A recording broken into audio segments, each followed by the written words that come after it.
Today I'm joined by Paul Muir. Paul's the CEO of One Answer Insurance Services, which is a specialist insurance broker. And he's also the chairman of One Answer Network, a business solutions company serving independent general insurance brokers across the UK. So welcome, Paul. Thanks for having me. No, look, thank you for joining us. So, Paul, tell us a little bit more about One Answer Insurance Services and also One Answer Network.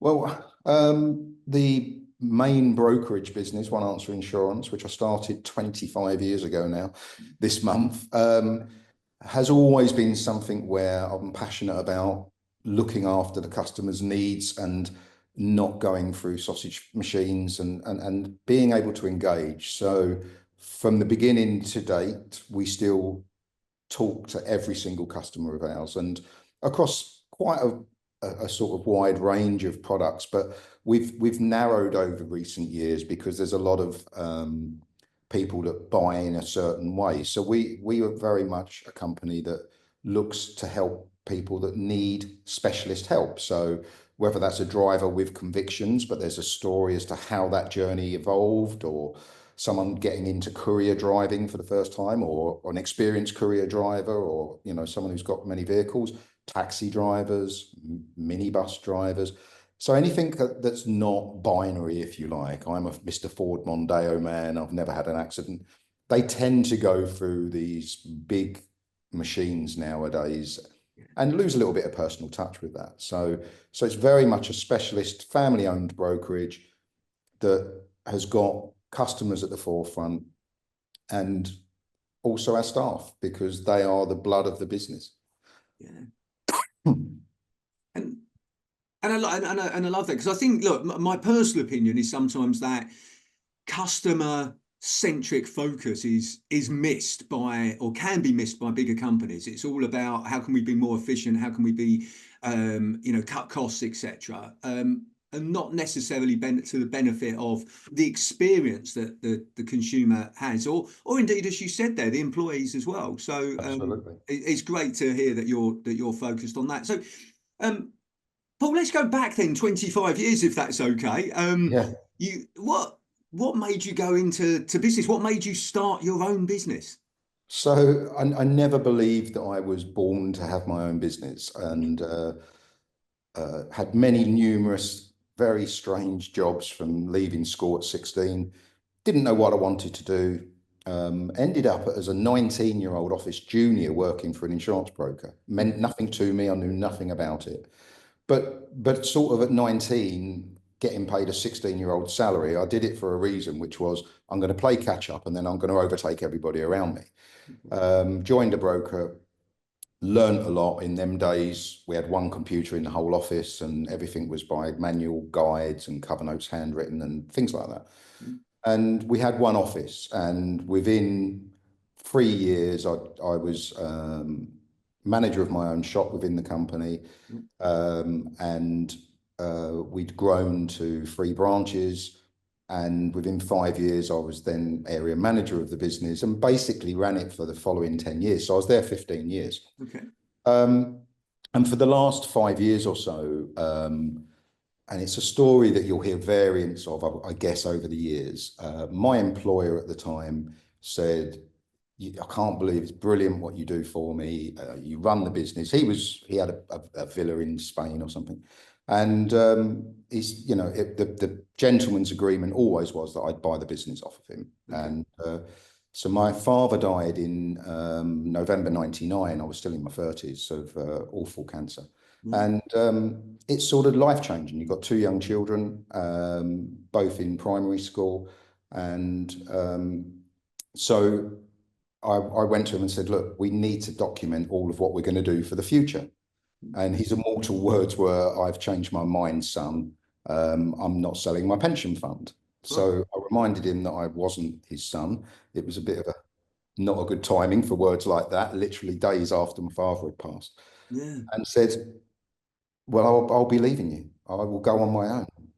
It was as black and white as that. And that drive home thinking, I've got to tell the wife that I'm just walked away from 15 years and starting my own business. So the start was super scary.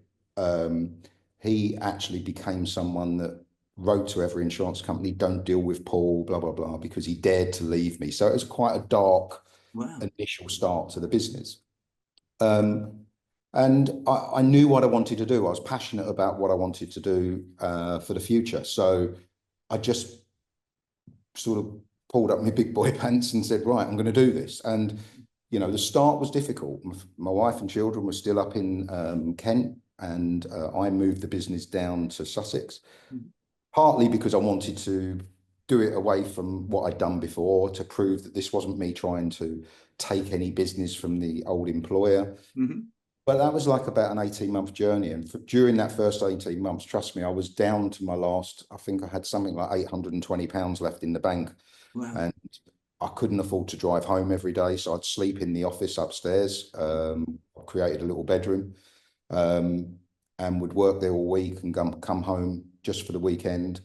But it's sort of, I'm lucky that I'm not someone that suffers from depression, which is a very serious illness. It's affected people I know in my own family as well. So I don't disregard it. But luckily for me, adversity just brings out something in me and makes me more determined. So I wasn't going to let it go. What do you think kept you going at that stage? Because that, you know, that's a real challenge, isn't it? You've got, you know, you're just starting up your new business. You've got your old employer sort of saying, don't deal with Paul. You're down to your last sort of 800 odd pounds. You're sleeping in the office. What was it that kept you going and saying, no, I'm going to do this. I'm going to achieve this. And rather than saying, do you know what? I'm going to go back and get a job. Yeah, which would have been the easiest solution, no question about it. And I had moments that I talked to myself at night saying, here's your options. What are you going to do? And I don't know why. I just said, I'm not a failure. I'm not going to not do this. And it was just, you know, at the time it was when Yellow Pages was the Bible, you know, and the Yellow Pages, my first books had finally come out, and I was within the first few pages of a couple of them. And I rang my wife, I remember when it came through the door, I said, on page 3, ironically, and in one of the books, you won't see me or hear from me for 2 weeks. I stayed there. I had the computer on 24 hours a day. I had the phone on loud. If it rang at 12 o'clock at night, I'd run downstairs and do a quote. Yeah. And there was just something, I don't know what it was. I can't even explain it, if I'm honest. It was just sheer bloody mindedness of, I am not going to let this beat me. Yeah. And the journey sort of almost started again from there. So I'd scratched around to get to a point. I already knew my brand. I knew what I wanted to do. And then the growth started from there, and employed my first office junior, who's still with me today, who saw a piece of paper in the window, office junior required. He's now my head of underwriting. And so, you know, it was just a journey for me that I wasn't prepared to let go. I don't do failure. And I felt a failure, and I wasn't going to allow that to happen. And had to somehow mask some of that from the wife, because she was worrying silly about what was we going to do. Yeah. So I don't think there was a magic ingredient. I just think it was sheer determination, and I wasn't going to let it fail. Yeah. I didn't want that on my CV. No, look, that's, you know, that is often the case. You know, failure isn't an option. Yeah, like being very solution focused rather than problem focused. You know, Yeah, how are we going to overcome this? Well, you know, what is the solution to this problem, rather than I've got all these problems, I'm going absolutely. to have to give it up. So And I think I have a mantra in my life, and I don't know where it came from, but I'll control what I can control. yeah, If there's something that happens that I have no way of controlling, I won't allow it to fill my head with negativity, because I physically cannot do anything about it. And I always say that to people. yeah, You're letting something bother you that you cannot control. So therefore, adapt, take a different route, and get around it. yeah. There's a Otherwise, you great consume yourself. Yeah, there's a great diagram that I've sort of seen that talks about sort of problems and worries, and it says, and you know, to summarize it, it's sort of got 2 branches, and it says, you know, can you control the problem? No. So why worry? Can you Absolutely. control the problem? Yes. Don't worry then. Yeah. So it's ultimately whether you can control it or not, it's not worth worrying about. You either do something about it, or as you said there, don't worry about it. So yeah, look, I like that mantra. That's great. And okay, so like a real, real challenge that you overcome there to the setting up the business. Now over the time, over the last 25 years, your business has obviously grown into a very sort of successful businesses. What Mhm. over that time, what do you think the biggest challenge that you've faced being a business owner has been? I think the first challenge, if I go back to the early stages, was to rebuild my confidence in believing that I knew what I was doing and I was good at what I was doing. Yeah, Hence the reason I started One Answer Network. yeah, It was an absolutely foolish thing to do. I was, you know, neck deep in the brokerage and getting that successful. But I had this idea that there were so many brokers like me that were struggling for a big enough voice in the market and to speak to people and things like that, and getting into good systems for their business. And so I started a network, and that was a part of my mental journey to reinvent myself and remind myself that I knew what I was doing. I was good. I could, if I had to suddenly today get up in front of 500 people and talk about something that I know about, yeah, I'm fine. yeah, If it's something I know nothing about, I'll struggle. yeah, So, do your homework, understand your model, know what it is that you're trying to achieve. I used to always say to people with the network, tell me the gaps, tell me the problems in what I'm trying to do, because I'm not going to take it as negative. I'm going to take it as the next thing I need to go and tick off. yeah, So it was always the way I did it. So um, it's just a process and a journey. So growing and coming across problems is always for me about a challenge. yeah, It's I don't look at it as something that's not something you can get past. Find that challenge, meet it head on, control your controllables that you can control. Those you can't control, make a detour and find a different way. Uh, the ability to adapt, to write, for me in my business, it was write business that you understand, you've got markets for, you're good at what you do with it. yeah, Don't try and do something because everybody else does. And insurance is very much a sheep business, right, that they all go in one direction. They follow the head sheep and they go and do it. I've always tried to not do that. yeah. So Looking for those sort of opportunities that other people aren't seeing, for sure. being different. Okay. And Paul, I introduced you as the CEO of One Answer Insurance Services. What's your main role in the business as the CEO? Well, I think nowadays I feel like I'm the helicopter pilot for the company. Okay. 25 years in, I've got an excellent business partner who came in.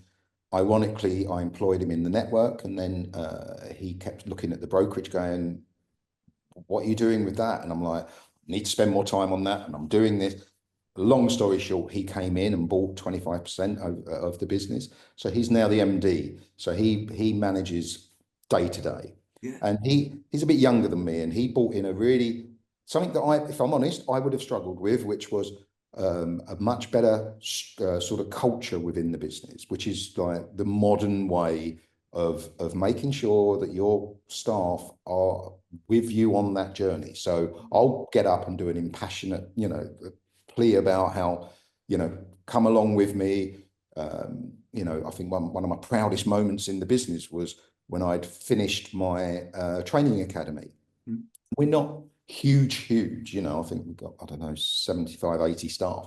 But I built a training academy for the staff that I would class as the rough diamonds, those that, like me, I was academically clever, but the last 2 years at school, my interests were football and other things, and I didn't carry it on. I think I was the youngest in my family, and I think my parents thought, oh, he might go on to college and uni, and because I found a lot of that fairly easy.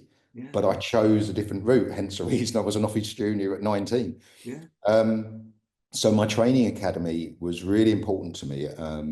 And I, at the time, I had a DeLorean car. Don't know Wow. why. It was a stupid moment in America, and I went, "Yeah, I'll buy that."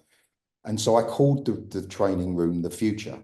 And so it was always about for new staff coming in, and here's your future when you came in the door. Yeah. And for all those that work for me that need extra training, you go back to the future. And that was where all of that sort of Cool. I was. like That it. was a really proud moment, having sort of 6 to 8 workstations all set up with the boards and the training. And I would look at that as a real moment, you know, a bit of a lip wobbler for me, that, my God, you're growing up, you know, you've done something, you're giving something back. So there's strange things that happen during your journey. But so sorry to ask you a question, CEO. So now, as I say, I'm more the helicopter pilot. I've literally got a board meeting on Thursday. Yeah. And so that is very much about me looking at the overall picture of what they're doing, offering opinion, offering a more detached view nowadays on the business. So I'm not as involved day to day as I was, Yeah. which gives me the ability to be more black and white with certain things. That's happening, and it's happened for years, but why? Yeah. Whereas when you're in it and you're consumed by it, it's just because we've always done that. Yeah. Yeah. That doesn't mean it's right. So I see my role much more now as almost the troubleshooter, the sort of word from outside of the four walls more. So I have changed that much more. So, and my business partner's the MD, so he's doing all of these other stuff, and he's got a sounding board for me to give my opinion, because I just used to drive him mad. We used to share an office, and we had a whiteboard, and I can't tell you how many days he'd walk in, I'd be standing there with my pen ready to go. I've had another idea, you know? And it's great, I guess, in many ways, because you need that, but you also need structure, and you also need someone that just looks at the day-to-day numbers, you know. So that you know, that brings to mind a, you know, great book that I recommend that any business owner sort of reads, which is The E-Myth by Michael Gerber. And in that book, he refers to three people, Paul, and the three people he refers to is the first one, the entrepreneur, the one that's always looking forward to, you know, the ideas, you know, that exactly what you said there. I've had another idea. yeah, Then you've got the managers, okay? The managers are the ones that sort of get all those ideas together and then sort of go, right, how are we going to implement these? How are we going to put them into practice, you know, operationally? And then in the book, he refers to the third layer as being the technicians, the people then that do the work, if you like. And what he says is that every business should have somebody that's an entrepreneur, somebody that's takes that manager role, and somebody that's the technician, or a number of people. So I think what you've described then actually neatly right, sort of describes that model. right, yeah, and that's he's just more eloquent than me, but No, it's brilliant. that's what it is. It's great to hear it in different ways, because the way you've described it is very practical. This is how your business works, which just so happens to be the same as that particular model. So what would you say your biggest learning has been since you've been in business, Paul?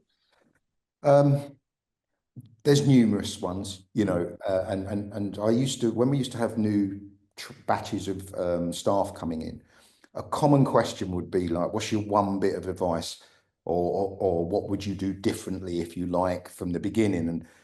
And genuinely, I would say, if I knew then what I know now, I would never have done it. So thank God I didn't know then what I know Yeah, now. yeah, And I said, I know it's a bit of an oxymoron, or whatever way you want to sort of yeah, call it, but if I'd known how difficult the journey would be, I don't think I would have done it. yeah, But I'm so glad that I didn't know, because I did it.